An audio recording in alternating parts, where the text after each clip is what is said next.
Hello అండి, అందరు ఎలా ఉన్నారు? ఈరోజు ఇంకో కొత్త వంటకంతో వచ్చేసాను. అదే మినప్పులుసు.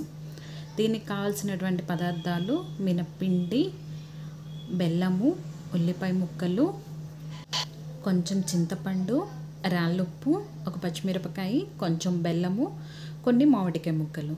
మామిడికాయ ముక్కలు ఎందుకంటే చింతపండు ఒక పులుపుని తగ్గించడం కోసమని నేను కొంచెం మామిడికాయ ముక్కలు తీసుకున్నాను. అందుకని కొంచెమే చింతపండుని తీసుకున్నానండి ఇక్కడ. తర్వాత కొంచెం వాటర్లో మనం ముందుగా తరిగి పెట్టుకున్నటువంటి ఉల్లిపాయ ముక్కలు, ఇంకా కొంచెం కలుపు తీసుకున్నాం కదండి, అది కూడా యాడ్ చేశాను. ఒక పచ్చిమిరపకాయని యాడ్ చేస్తున్నానండి. ఇక్కడ మాది గుంటూరు వైపు, గుంటూరు కారం కాబట్టి ఎలాగో చాలా కారం ఎక్కువ ఉంటుంది, అందుకని ఒకటే యాడ్ చేశాను నేను.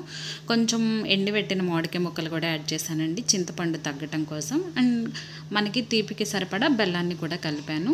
ఇదంతా పక్కన పెట్టుకున్నానండి. తర్వాత ఒక బాండీ పెట్టుకొని దాంట్లో మనకి పోపుకు కావాల్సినవన్నీ తీసుకున్నానండి. ఆవాలు, జీలకర్ర, ఎండుమిరపకాయ, పచ్చిశనగపప్పు, మినపప్పు ఇవన్నీ కూడా వేయించుకున్నాను.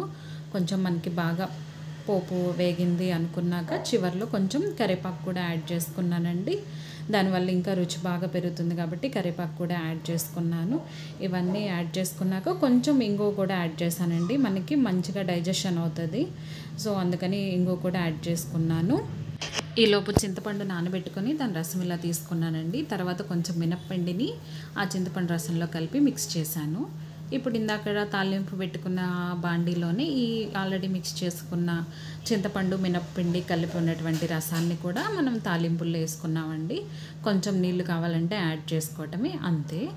మనకి మినపులుసు రెడీ అయిపోయినట్టండి. చాలా ఈజీగా 2 నిమిషాల్లో మనం తయారు చేసేసుకోవచ్చు. హెల్దీ కూడా మనకి మనకి ఇంట్లో ఏం లేనప్పుడు మినప్పిండి ఒక్కటే ఉన్నా చాలండి, మనం చేసేసుకోవచ్చు. ఇంకా మినప్పిండి లేకపోయినా కూడా మనకి సున్నుండలు దొరుకుతాయి కదండి, సున్నుండల్ని కూడా ఇలా యాడ్ చేసేసుకోవచ్చు.